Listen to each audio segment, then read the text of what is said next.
ठीक है, शुरू करते हैं। हेलो एवरीवन, सभी को फिर से गुड इवनिंग। तो जैसा आप सभी को पता है, एग्जाम के बाद आज हम लोग पहली क्लास कर रहे हैं। एक सेकंड। हाँ, और आपका एग्जाम के पहले आपका चैप्टर नंबर 5 यानी एपी कंप्लीट हुआ था। आज एक नया चैप्टर स्टार्ट कर रहे हैं, चैप्टर नंबर 8 ट्रिगोनोमेट्री, हिंदी में कहते हैं त्रिकोणमिति। चैप्टर नंबर 8 में आपको पढ़ना है। एक बार मैं जल्दी से पोल के बारे में डिस्कस, पोल का नहीं है क्या पेज? अच्छा, पोल में आंसर करना आता है ना, शायद पोल वाला पेज लगाना मैं भूल गया। ठीक है, चलो, पोल में आंसर करना आता है आपको। अगर नहीं आता तो एक बार देखिए, 3 डॉट नीचे में होगा, उस पर क्लिक करिएगा। फिर एक्टिविटी वाले सेक्शन पर क्लिक करना है। वन पोल एक्टिव पर क्लिक करके 4 ऑप्शन दिखेंगे, जिस पर भी आपको सही लगता है ए पर, तो ए क्लिक करके वोट कर दीजिएगा। ठीक है, इस तरीके से कीजिएगा आंसर आपको।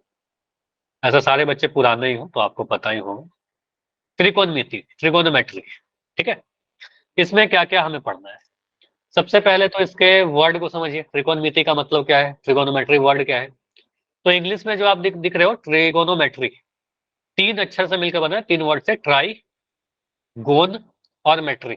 इसको अगर हम तोड़े तो बन जाएगा ट्राई गोन मेट्री। ट्राई का मतलब 3, गोन का मतलब भुजा, मेट्री मतलब माप। तो ये शब्द का मतलब क्या हुआ? देखो, मैं त्रिकोणमिति या ट्रिकोनोमेट्री का मतलब नहीं बता रहा, इस शब्द का मतलब बताना चाह रहा हूँ। शब्द का मतलब क्या होता है? 3 भुजाओं को मापना। ठीक है, लेकिन ऐसा नहीं है कि त्रिकोणमिति में या ट्रिकोनोमेट्री में से बस 3 भुजा को मापेंगे। ट्रिगोनोमेट्री एक बहुत ही बड़ा सा आपका ब्रांच है मैथमेटिक्स का। इसमें बहुत ही वेरियस एप्लीकेशन है, बहुत सारी चीजें पढ़ना है हमें। तो इस शब्द का मतलब हुआ त्रिभुजाओं को मापना। स्टार्ट यहां से हुआ, 3 भुजाओं को मापने से।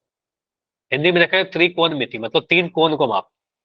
तो हिंदी में यहाँ पर कोण आता है और इंग्लिश में यहाँ भुजा आता है। तो बेसिकली होता क्या है त्रिकोणमिति में?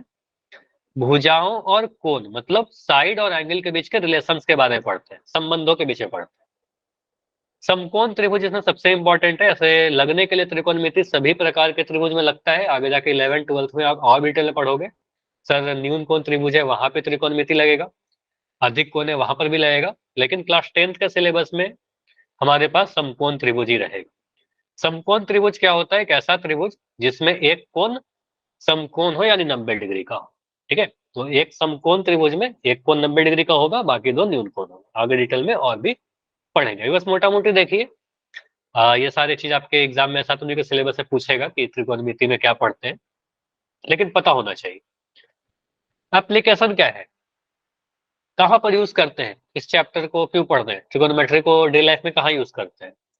एमसीक्यू या ऑब्जेक्टिव सा क्वेश्चन 1 नंबर का पूछ सकता है आपसे। तो भवन की ऊंचाई ज्ञात करना, किसी बिल्डिंग का हाइट मेजर करने के लिए ट्रिगोनोमेट्री का यूज कर सकते हैं। इसके लिए एक अलग चैप्टर है आपका, chapter number 9, height and distance, ऊंचाई एवं दूरी। तो वहां पर बेसिकली यही सारी चीज पढ़ते हैं। तो एप्लीकेशन ही है वो, इसका त्रिकोणमिति का एप्लीकेशन है। भवन की ऊंचाई में से ट्रिगोनोमेट्री कहाँ से आ गया? जैसे मान लो कि यहाँ पर एक बिल्डिंग है हमारा। ठीक है, ये बिल्डिंग है हमारा। अब इस बिल्डिंग को मेजर करने के लिए, इसकी लंबाई अगर मुझे मेजर करनी है, उसकी ऊंचाई मेजर करनी हो, तो आप यहाँ से फीता से ऐसे मेजर कर सकते हो, है ना? ऊंचाई 2 मीटर 5 मीटर। ठीक है, लेकिन आज के डेट में क्या हो रहा है ना, बिल्डिंग बहुत ऊंची ऊंची बन रही है ना? बहुत ऊंची ऊंची बिल्डिंग्स है, 102 माले का, 120 माले का। ठीक है, बहुत ऊंची ऊंची। इन दैट केस हम डायरेक्ट मेजर नहीं कर पाते। तो हम क्या करते हैं, यहां से किसी एक पॉइंट फिक्स कर दिया। इस पॉइंट से अगर मान लो मैंने देखा इसके टॉप, ठीक है, अब हमें अगर ये कोण पता है, ठीक है, तो यहां पर आपको एक समकोण त्रिभुज बनता दिख रहा होगा। ये देखिए, तो आपको एक समकोण त्रिभुज बन जाएगा। यहाँ पर ट्रिगोनोमेट्री लगाएंगे, कैसे लगाएंगे वो आपको बताऊंगा थोड़े 1-2 क्लास में। ठीक है, यहाँ पर आपको एक समकोण त्रिभुज बनता दिख रहा होगा। तो इस समकोण त्रिभुज को यूज करके हम यहाँ पर इस बिल्डिंग की ऊंचाई निकालेंगे। ठीक, सीढ़ी की लंबाई निकालने का क्या मतलब हुआ? मान लो एक दीवार है और ये जमीन है, इस पर मैंने क्या किया, एक सीढ़ी रख दिया कुछ ऐसा, या कोई भी एक डंडा रख दिया ऐसा। ठीक है, जनरली सीढ़ी वाला क्वेश्चन आता है। अगर ये मान लो आपका ए बी सीढ़ी है, तो आपको दिख रहा है कि एक जमीन और एक दीवार के बीच में हमेशा 90 डिग्री का कोण बनेगा। तो एक समकोण त्रिभुज यहाँ पर आपको दिख गया। ठीक है, तो यहाँ पर हम लोग त्रिकोणमिति लगा सकते हैं। ट्रिगोनोमेट्री लगाकर इसमें हम लोग कुछ भी निकाल सकते हैं। या तो ये वाला दूरी पूछेगा, या तो ये दूरी पूछेगा, या फिर सीढ़ी की लंबाई पूछेगी। ठीक है, कुछ ही पूछ। तो जहां पर भी आपको देखा समकोण त्रिभुज यूज आ रहा है। ठीक है, हवाई जहाज का ऊंचाई मेजर करना। तो हवाई जहाज का ऊंचाई कैसे मेजर करेंगे सर? त्रिकोणमिति का यूज करके। वहां पर कहाँ समकोण त्रिभुज बन जाएगा, बनेगा। देखो, मान लो कि मैं यहाँ पर कह रहा हूँ ना कि हमारे पास एक हवाई जहाज है जो उड़ रहा है। मैं ट्राई करता हूँ बनाने का। ठीक है, कैसा हो रहा है हवा में, ये ग्राउंड है। अब ग्राउंड से यहाँ से कोई एक बच्चा इस फ्लाइट को देख रहा है, कुछ ऐसे देखा, ये उसका आंख है। अगर मैं इस लाइन ऑफ साइट को कहते हैं दृष्टि रेखा, आगे जाकर मैं पढ़ाऊंगा अभी, ये वाला दृष्टि रेखा हमारा, ठीक है। अब अगर मैं ऐसे देख रहा हूँ, ये हमारा जमीन है या ये वाला, मैं यहाँ से ऐसे मिला दूं, तो आपको दिख रहा है कि राइट एंगल ट्रायंगल बन गया, एक समकोण त्रिभुज बन गया, यहाँ पर एबीसी नाम दे दो तो ये तीनों ही केस में आपने देखा कि हमने एक समकोण त्रिभुज बनाया, और समकोण त्रिभुज को यूज करके कहीं ना कहीं हमने यहाँ पर फ्लाइट की यानी हवाई जहाज का ऊंचाई निकालेंगे, कभी बिल्डिंग का ऊंचाई निकालेंगे, कभी सीढ़ी की लंबाई निकालेंगे। इसके अलावा ही बहुत सारे होते हैं पनडुब्बी की, जैसे कि कह सकते हैं कोई पनडुब्बी है जो समुद्र के नीचे कुछ गहराई पर तैर रहा है, ठीक है, तो वो कितने गहराई पर तैर रहा है वो निकाला जा सकता है। तो बहुत एप्लीकेशन है, धीरे धीरे करके आगे चैप्टर नंबर 9 में भी डिटेल में देखेंगे। अभी बस मैंने आपको बस ब्रीफ में बताया, कैसे यूज करेंगे ये नहीं बता रहा हूँ, ठीक है, कैसे यूज करेंगे आगे का पार्ट है हमारा। अभी आते हैं समकोण त्रिभुज पर, कि राइट एंगल ट्रायंगल होता क्या है। और ये तो मैं एक्सपेक्ट कर रहा हूँ कि आप क्लास 9th में आप लोग अच्छे से पढ़ के आए हो, ठीक है। तो जिस एक कोण समकोण हो, समकोण कहने का मतलब 90 डिग्री का हो, ऐसे त्रिभुज को हम समकोण त्रिभुज कहते हैं, यानी राइट एंगल्ड ट्रायंगल कहते हैं। एक एक समकोण होता है, एक समकोण त्रिभुज में एक ही 90 डिग्री होगा, और बाकी दो कोण न्यून कोण होंगे, क्योंकि तीन कोण तो होंगे ना। अब इस तीन कोण में एक समकोण हो गया, दो न्यून कोण होगा, ठीक है, दो समकोण तो हो नहीं सकता। यहाँ पर मैं बना के दिखाता हूँ कुछ फिगर। जैसे ये त्रिभुज देखिए, ये त्रिभुज को आप क्या बोलोगे, क्या आप लोग इसको राइट एंगल ट्रायंगल या समकोण त्रिभुज बोलोगे या नहीं बोलोगे? बोलिए। Yes sir. बिल्कुल बोलेंगे। यहाँ पर मैं एक सिंबल ऐसा लगा देता हूँ, ये जो सिंबल मैंने अभी लगाया ना, ये 90 डिग्री का सिंबल है। यहाँ पर आप बोलोगे सर अगर ऐसा लिखा हुआ है, अगर ये सिंबल बनाया हुआ है, इसका मतलब आपको लिखा नहीं रहेगा, देगा नहीं कि 90 डिग्री है, इसका मतलब है कि 90 डिग्री, यहाँ पर 90 डिग्री। और एक कोण अगर 90 डिग्री है तो समकोण त्रिभुज हो गया, ठीक है। अगर मैं ऐसे फिगर बना दूं, ठीक है, और अभी मुझे नहीं पता चल रहा कि समकोण त्रिभुज है या नहीं, ठीक है, मुझे नहीं पता चल रहा, लेकिन मैं अगर ऐसे बना दूं, यहाँ पर एक सिंबल ऐसे बना दूं, ठीक है, अब इसका मतलब क्या हो गया, अब ये समकोण त्रिभुज। अब ये समकोण त्रिभुज है। और यहाँ पर मैं पूछूं कि 90 डिग्री कौन से कोण पर है, एंगल पी पर, क्यू पर या आर पर, क्या बोलोगे? Angle angle Q. Q. Angle Q पर 90 डिग्री है, ठीक है, तो एंगल क्यू क्या है, समकोण है, ठीक है। तो आपसे अगर मैं कभी भी एक समकोण त्रिभुज बना करके पूछूं 90 डिग्री कहाँ पर बन रहा है और न्यून कोण कहाँ पर बन रहा है, तो आप बता दोगे नब्बे यस डिग्री सर। कहाँ पर है? तो 90 डिग्री काफी इंपॉर्टेंट है कि 90 डिग्री कहाँ पर बन रहा है। उसके बाद हमें कुछ समकोण त्रिभुज के कुछ भुजाओं के स्पेशल नाम पता होना चाहिए, कि हाइपोटेन्यूज यानी कर्ण क्या होता है। कौन बताएगा कर्ण क्या होता है? Sir anyone? 90 डिग्री के सामने वाली भुजा को कर्ण कहते हैं। Very good. तो 90 डिग्री के सामने वाले भुजा को कर्ण कहते हैं। किसी भी समकोण त्रिभुज में समकोण के सामने यानी 90 डिग्री के सामने जो भी भुजा होगी उसको कर्ण कहेंगे। तो यहाँ पर मुझे बताओ 90 डिग्री कहाँ दिख रहा है, ए पर, बी पर या सी पर? बी पर। एंगल बी पर। तो बी 90 डिग्री हो गया। सर बी के सामने ये वाला भुजा है, तो इसको कर्ण कहेंगे, एसी को, तो ये वाला कर्ण हो जाएगा हमारा एसी भुजा कर्ण। आपसे कुछ भी पूछे आप सबसे पहले कर्ण को मार्क कर लीजिएगा, सर ये हमारा कर्ण हो गया। कर्ण को इंग्लिश में हाइपोटेन्यूज कहते हैं, इसलिए हम लोग इसको रिप्रेजेंट कैसे करते हैं, देखो कई बार क्या होगा ना, हर बार मैं कर्ण नहीं लिखूंगा, हर बार मैं हाइपोटेन्यूज नहीं लिखूंगा, मैं शॉर्ट फॉर्म में उसको एच से रिप्रेजेंट कर दूंगा। देखो यहाँ पर कैपिटल एच लिखा गया है, मैं ये तो नहीं बोल रहा कि गलत लिखा गया है, सही लिखा हुआ है, लेकिन जनरली स्मॉल एच से रिप्रेजेंट करते हैं, ठीक है, स्मॉल एच से करिएगा, कैपिटल एच से करोगे गलत नहीं होगा। लेकिन क्या होता है ना, कैपिटल से हम लोग शीर्षों को रिप्रेजेंट करते हैं, वर्टेक्स को रिप्रेजेंट करते हैं, ठीक है, ए बी सी त्रिभुज की वर्टेक्स को, शीर्षों को। तो भुजाओं को रिप्रेजेंट करने के लिए हम लोग स्मॉल लेटर का यूज करते हैं, तो यहाँ पर एच ही लिखिएगा छोटा में, तो एच हमारा क्या हो गया, कर्ण हो गया। तो कोई आपसे पूछे एच का कौन सा भुजा है, तो आपको सर एच क्या है हमारा, एसी है। मैं बस एच ही लिखूंगा, कर्ण वगैरह नहीं लिखूंगा बहुत बार, ठीक है, तो समझ जाइएगा एच का मतलब हाइपोटेन्यूज कर्ण। कर्ण के बारे में 2 पॉइंट और याद रखेगा, एक तो आप एच से रिप्रेजेंट करते हो, ये तो कुछ याद करने की बात है नहीं, सिंपल सा चीज है। लेकिन इतना याद रखना है आपको, कर्ण किसी भी समकोण त्रिभुज का सबसे लंबी या सबसे बड़ी भुजा होती है। तो अगर मैं पूछूं यहाँ पर इस समकोण त्रिभुज में, इस त्रिभुज में सबसे बड़ी भुजा कौन सी है, तो ए बी, बी सी और एसी में एसी होगा, क्योंकि एसी कर्ण है हमारा। ठीक है, एक सेकंड रुको।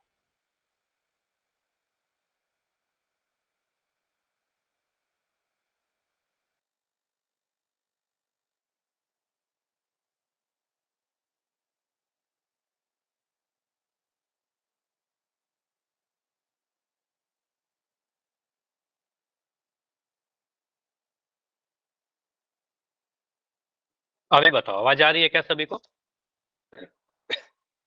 अभी क्लियर है आवाज? ओके, ठीक है। तो हम अगर आपसे पूछे कि यहाँ पर सबसे बड़ी भुजा कौन सी होगी, तो आप कहोगे सर एसी सबसे बड़ी भुजा हो जाएगी, वहां पर वो कर्ण। मैं अगर ऐसा लिख देता हूं, मान लो एक त्रिभुज ऐसे बनाया,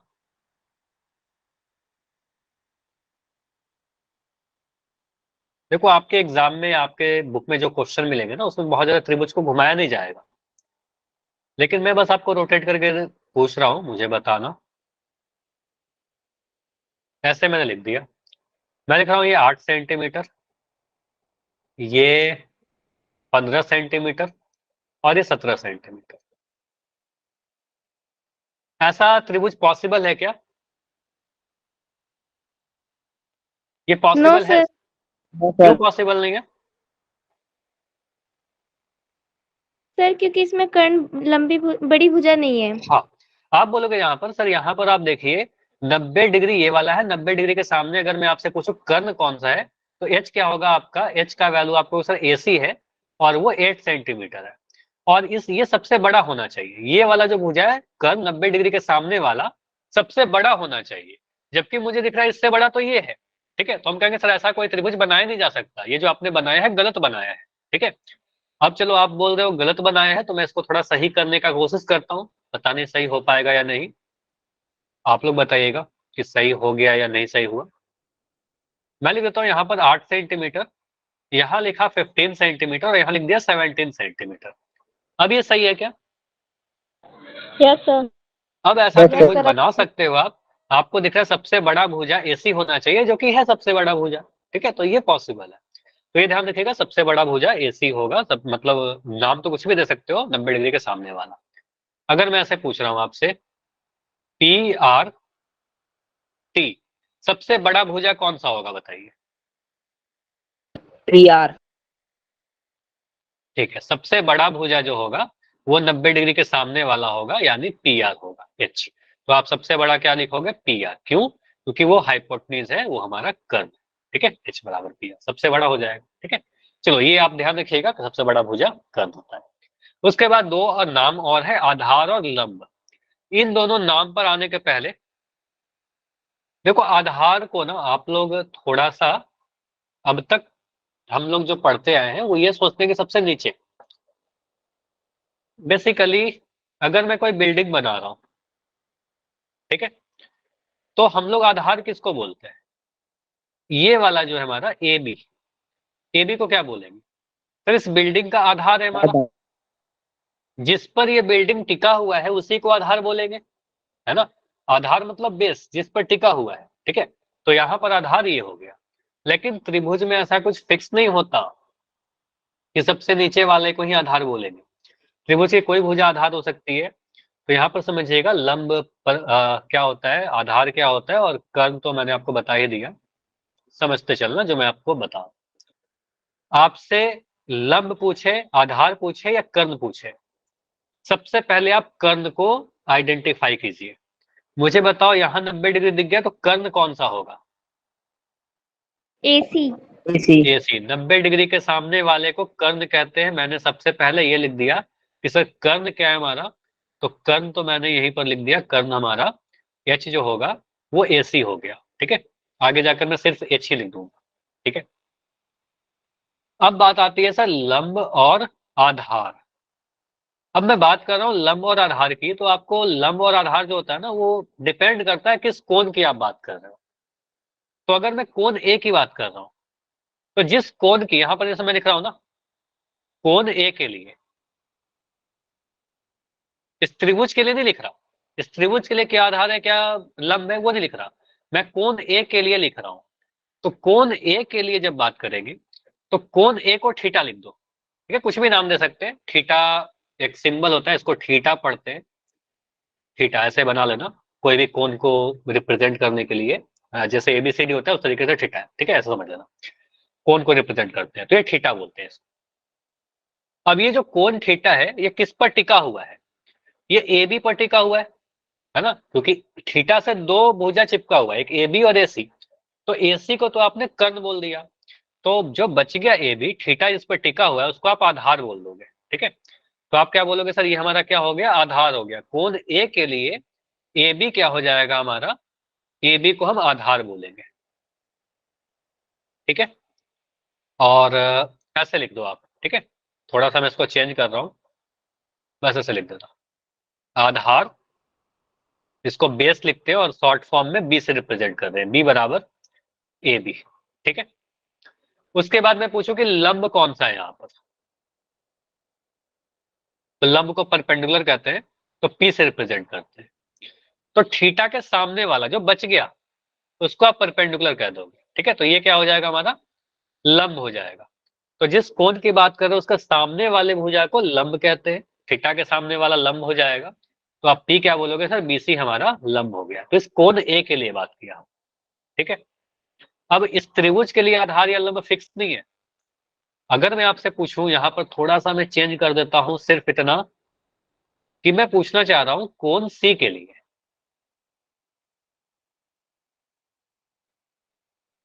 ठीक है, कोण सी के लिए, अब कोण सी के लिए जब बात करेंगे तो कोण सी के पास आप क्या करिए यहाँ पर कुछ नाम दे दो, थीटा तो यहाँ नीचे लिख दिया, अब यहाँ पर अल्फा लिख दो, इसको अल्फा कहते हैं, ठीक है, अल्फा लिख कुछ भी लिख सकते हो, एक्स वाई जेड लिख सकते हो, मैं अल्फा नाम दे दिया, तो कोण सी के लिए मैं बोलूं कि अल्फा जो कोण है वो किस पर टिका हुआ है, ए सी और बी सी, दो भुजा दिख रहा है इसके साथ चिपका हुआ, ए सी तो कर्ण हो गया उसको तो हम आधार बोल नहीं सकते, तो अल्फा जिसके साथ चिपका हुआ है इसको हम आधार बोल देंगे, इस बार क्या बोलेंगे सर ये वाला हमारा आधार हो गया जो नीचे नहीं है, ठीक है, तो यहाँ से कंसेप्ट क्या निकल कर आ रहा है, हमेशा नीचे वाला आधार नहीं होगा, तो अल्फा इस पे बीसी पे टिका हुआ है तो बीसी को आधार बोलेंगे, हमारा इस बार आधार क्या हो गया आधार बी बराबर बीसी, और लंब अगर मैं पूछूं आपसे तो अल्फा के सामने इस कोण सी के सामने सर बी कौन सा ए। है बी, तो आपको सर यहाँ पर बी ए लिखिए चाहे ए बी लिखिए बात तो सेम है, बी ए लिखो चाहे ए बी लिखो,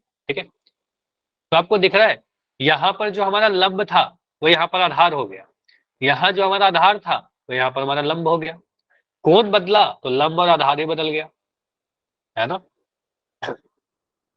तो डिपेंड करता है हम किस कोण की बातें कर रहे हैं, और भी एग्जाम्पल लेते हैं, ठीक है, एक एग्जाम्पल से नहीं होगा क्लियर, ठीक है, और सारे एग्जाम्पल लिए, जैसे यहाँ पर मैं पूछ रहा हूँ कोण सी के लिए, ठीक है, लिख दिया कोण सी के लिए, सबसे पहले मुझे बताओ इस त्रिभुज को देखकर कर्ण कौन सा है, कर्ण मुझे बताओ कौन सा है, ये सी ए या फिर एसी, ठीक है, तो आप यहाँ पर एंगल बी बोल दिया 90 डिग्री है, इसके सामने जो होगा वो कर्ण हो जाएगा, ठीक है, यानी आप कहोगे सर सी ए क्या है हमारा, इसको लिख दिया कर्ण, ठीक, ऐसे लिख देंगे इसको। अब ए बी और बी सी, अब मुझे बताओ कि ये जो भुजा ए बी दिख रहा है, ए बी को आप क्या बोलोगे लंब। लंब, क्यों नीचे लंब। में तो आधार होता है, नीचे में तो आधार होना चाहिए ना, यस सर।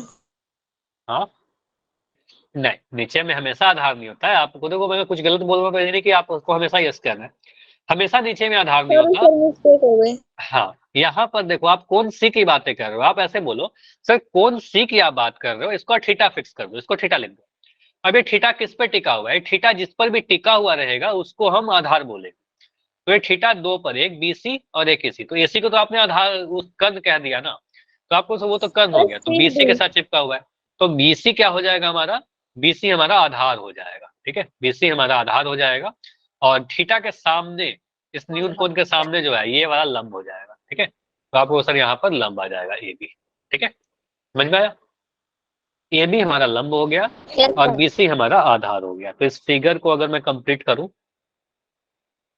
तो यहाँ पर आप कहोगे सर ये हमारा आधार है, ठीक है, यहाँ लंब है, ओके, अब त्रिभुज को बहुत तरीके से रोटेट करके दिया जाएगा। मान लो यहाँ पर आपसे बोल रहा है कोण ए के लिए, कोण ए के लिए पूछ रहा है, यहाँ पर थीटा कर दीजिए। अब इस थीटा के सामने वाले को क्या कहते हैं? थीटा के सामने वाले को लंब। लंब। तो आपको सर यहाँ पर लंब हो गया, ठीक है। 90 डिग्री के सामने वाले को कर्ण। कर्ण। और थीटा के साथ जो चिपका हुआ है नीचे में आधार। आधार, ठीक है। बस हो गया। तो आप देखिए बीसी क्या हो गया? बीसी हमारा लंब हो गया, देखो यहाँ पर से। सीए क्या हो गया? सीए हमारा कर्ण हो गया।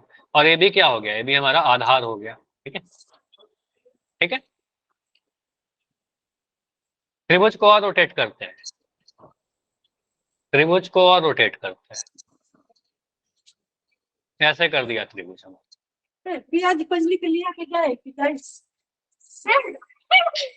अच्छा, किसी का माइक ऑन है क्या? माइक बंद कर लीजिए अगर किसी का ऑन हो तो।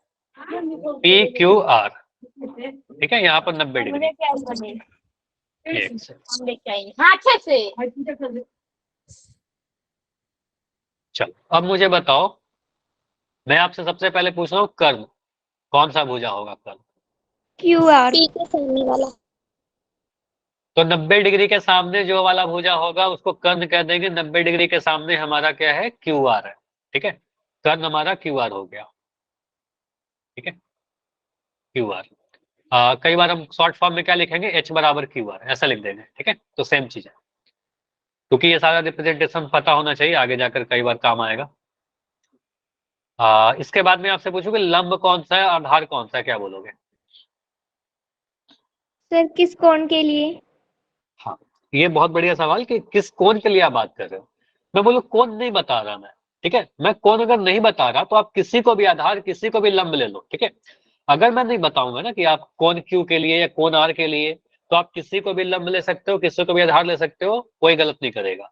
लेकिन अगर मैं फिक्स कर दूं कि मैं कोण क्यू के लिए पूछ रहा हूँ, एंगल क्यू के लिए, अब कोण क्यू को लिए आप बोल दो सर ये वाला हमारा थीटा हो गया। अब मैं आपसे पूछ रहा हूँ कि आधार बताइए। पी क्या? P R. आधार हमारा हो जाएगा पी आर। नहीं, आधार पूछ रहा हूँ, आधार सर क्यों देखिए। है? तो थीटा देखो, PQ। पी क्यू देखो, यहाँ पर क्या हो गया ना, ये वाले को आपने कर्ण बोल दिया, ये तो हमारा कर्ण फिक्स हो गया। अब थीटा जिसके साथ चिपका हुआ है ना, उसको आप कहोगे सर ये हमारा लंब आधार हो गया, ठीक है। ये हमारा आधार हो गया, जिसके साथ चिपका हुआ है थीटा उसको आधार कहोगे। थीटा के सामने वाले को हम क्या कहेंगे? लंब। लंब। थीटा के सामने वाले को लंब कहेंगे, ठीक है। तो आप कहोगे सर यहाँ पर आधार तो हमने बोल दिया पी क्यू या क्यू पी, कुछ भी लिख दो, बी बराबर पी क्यू हो गया, और लंब क्या हो गया हमारा? लंब हो गया हमारा पी आर, ठीक है। यानी पी बराबर पी आर, ठीक है। क्लियर है ना? Yes sir. तो फिर से आपको बताता हूं, ऐसे याद रखिएगा, 90 डिग्री के सामने कर्ण, जिसको आप कोण की बात कर रहे हो, मान लो मैं थीटा फिक्स कर दिया या अल्फा फिक्स कर दिया, थीटा के सामने क्या होगा? लंब। लंब, ठीक है। और थीटा के साथ जो है, थीटा, थीटा के साथ जो है उसको क्या बोलेंगे? आधार। आधार, ठीक है। तो यहाँ पर आप ऐसे लिख दीजिए, बाद में कंफ्यूज नहीं करना। 90 डिग्री के सामने वाले को कर्ण कहते हैं, थीटा के सामने वाले को लंब कहते हैं, और थीटा के साथ, ठीक है, थीटा के साथ जो चिपका हुआ रहेगा उसको आधार कहते हैं, ठीक है। थीटा जिसपे टिका हुआ है, ठीक है, उसको आधार कहते हैं। तो यहाँ पर आपके लिए क्वेश्चन है, बोल रहा है कोण पी और कोण आर के लिए दिए गए चित्र में आधार और लंब बताइए। तो पहले मैं कोण आर हटा रहा हूं, मैं कोण पी के लिए पूछ रहा हूँ, ठीक है। कोण पी को मैंने थीटा फिक्स कर दिया, तो एंगल पी के लिए आप मुझे बताइए, कोण पी के लिए मुझे आधार बता दो पहले। पी क्यू और पी। P Q. लंबाई बता दो, लंबाई बता दो। 3 सेंटीमीटर। 3 सेंटीमीटर। तो यहाँ पर बोलोगे थीटा किस पे चिपका हुआ है सर? थीटा यहाँ पर दिख रहा है, थीटा चिपका हुआ है 3 सेंटीमीटर के साथ, 5 से भी चिपका हुआ है, लेकिन 5 वाले को तो हम कहेंगे सर ये तो कर्ण है सर हमारा, ये तो कर्ण हमारा थीटा के 90 डिग्री के सामने वाला। तो कर्ण पहले ही लिख लीजिएगा, ठीक है, कर्ण पहले लिख देना। उसके बाद आप देख सकते हो सर ये वाला 3 सेंटीमीटर क्या हो गया? पी क्यू, ये 3 सेंटीमीटर हो गया हमारा आधार। मैं पूछूं लंब, तो लंब क्या बोलोगे? 4 centimetre. R Q, Q R या आर क्यू? ठीक है, तो ये आ गया हमारा 4 सेंटीमीटर। थीटा के सामने वाले को लंब कहते हैं, ऐसे ध्यान रखिएगा, ठीक है। उसके बाद में अगर बोलो कि अब मैं आपसे कोण आर के लिए पूछ रहा हूँ, ठीक है, तो हमेशा देख लीजिएगा कौन से कोण की बात की जा रही है। त्रिभुज के लिए डिफाइंड नहीं होता, कोण के लिए डिफाइंड होता है, कोण आर के लिए। तो कोण आर के लिए मैं अगर आपसे पूछता हूँ, कर्ण तो ठीक है, कर्ण तो वही रहेगा, लेकिन मैं पूछता हूँ आधार इस बार, तो आधार क्या होगा? सेंटीमीटर। तो इस क्यू वाले आर। हाँ, अब यहाँ पर QR अल्फा लिख दिया। अब बोलेंगे आधार, तो ये वाला आधार हो गया जिसके साथ वो अल्फा चिपका हुआ है, जिस कोण की बात कर रहे हैं वो किसके साथ चिपका हुआ है, ठीक है, तो आर क्यू के साथ। तो यहाँ पर लिख दोगे बी जो हो गया इस बार क्यू आर हो गया या आर क्यू हो गया, और वो 4 सेंटीमीटर हो जाएगा। और लंब क्या हो जाएगा हमारा? Q 3 centimetre. सेंटीमीटर। हाँ, पी क्यू हो जाएगा इस बार अल्फा के सामने वाला, ठीक है, तो कहने से पी क्यू मतलब 3 सेंटीमीटर। ठीक है, क्लियर है इतना? बोलिए। Yes sir. अब मैं थोड़ा सा इसको बस रोटेट करके क्वेश्चन आपसे पूछ रहा हूँ, बस उसका आंसर दे दीजिए आप, उसके बाद में पोल पूछूंगा।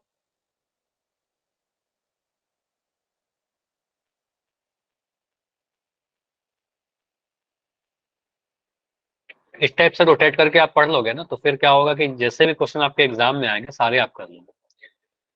PSM कुछ भी नाम दे दिया ऐसे।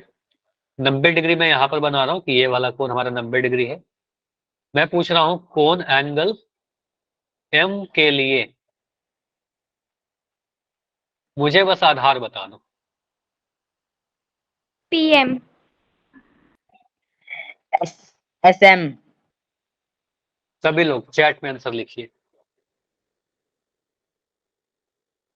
देखो एक आंसर आया PM एक SM, थीटा दोनों के साथ लगा हुआ है, लेकिन सबसे पहले मैंने क्या बोला, 90 डिग्री के सामने वाला फिक्स करिए। 90 डिग्री के सामने कर्ण पूछे चाहे नहीं पूछे, 90 डिग्री के सामने ये तो सर कर्ण हो गया, PM तो रिजर्व हो गया, कर्ण होगा। PM तो अब ना लंब बनेगा ना आधार बनेगा, तो थीटा के पास क्या बचता है ऑप्शन, इसी के साथ लगा हुआ है, तो ये वाला हमारा आधार हो जाएगा। ठीक है, तो इस वाले को आधार बोलेंगे। ऐसा मत सोचना कि आधार नीचे होता है, वो कहीं मत सोचना, ठीक है। तो आधार हमारा SM होगा, ठीक है, तो ये SM हो गया। थीटा के सामने वाला जो है इसको लंब कह देंगे, ठीक है, तो ये लंब हो जाएगा। तो अगर कोई आपसे पूछे कि लंब बताइए तो लंब कह देना PS। अब किसी का भी कोई डाउट है थोड़ा सा भी लंब आधार और कर्म में, तो बिल्कुल माइक ऑन करके पूछो, क्योंकि अगर लंब आधार कर्म में डाउट रहेगा आगे जाकर प्रॉब्लम होगा। मैं नहीं चाहता कि आपको कोई आगे जाकर प्रॉब्लम, यहीं पर पूछ लीजिए। अगर पूछना है तो क्लियर है तो वाई लिख के बताइए, अगर डाउट है डी लिख के बताइए, बाकी एन नहीं लिखना है। क्लियर है वाई लिख के बताइए, डाउट है डी लिखिए। ठीक है, तो क्वेश्चन है आपके लिए, डाउट है बताइए, क्या डाउट है ज्योति, माइक ऑन करके बोलो।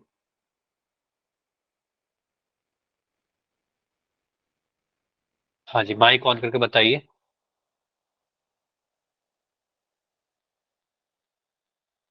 माइक ऑन कर पा रहे हो ना? इससे बिल्कुल उल्टा कर दें, उल्टा फिगर को उल्टा कर दें, फिगर को उल्टा करने बोल रहे हो? ठीक है, कर देते हैं उल्टा। चलो इस फिगर को उल्टा मैं किस सेंस में इसको उल्टा करूं, ऐसा कर दूं, ऐसे बात कर रहे हो तो नाम कुछ दीजिए ना, SPM, ऐसे नहीं, फिर आपको फोटो बना करके दिखाना पड़ेगा, कॉपी पर बना के दिखाइए। उल्टा कैसे, किस सेंस में उल्टा?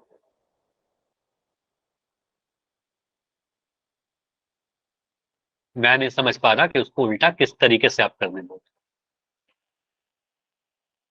इस सेंस में कह रहे हो क्या, मैं इधर से ऐसे बना दूं, ऐसे कर दूं, इसका डायरेक्शन चेंज कर दिया, SM को उधर कर दिया, P को उधर ले आया, इसकी बात कर रहे हो?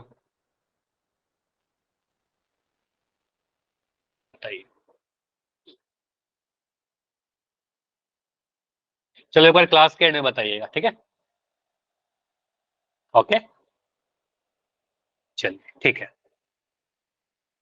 तो यहाँ पर देखो उल्टा करिए, जैसे भी करे, सिंपल सा मैं आपको बताता हूँ। एक समकोण त्रिभुज बनाएगा ना, कैसे भी समकोण त्रिभुज बना दे, उल्टा बनाया सीधा बनाया जैसे बना दे, आपको इतना तो बताएगा 90 डिग्री कहाँ पर है, यहाँ पर 90 डिग्री है, बस इतना पता चल गया। अब मैं इसका नाम कुछ भी दे दूं, TMK कुछ भी दे दिया, 90 डिग्री के सामने क्या होगा सर? ये कर्ण होगा, लिख दीजिए फोटो में। थीटा किसकी बात कर रहे हो, किस कोण के लिए आप पूछ रहे हो सर? लंब या आधार? मैं मान लो बोल दिया के लिए पूछ रहा हूँ, ठीक है, इसको थीटा बोल दीजिए। थीटा के सामने सर लंब हो गया, ठीक है, लंब कर्ण हो गया, ये वाला आधार हो गया, सिंपल। लंब कर्ण आधार तीनों पता चल गया। टी के आधार, टी एम लंब, एम के कर्ण, क्लियर, बस इतना करना है, ठीक है।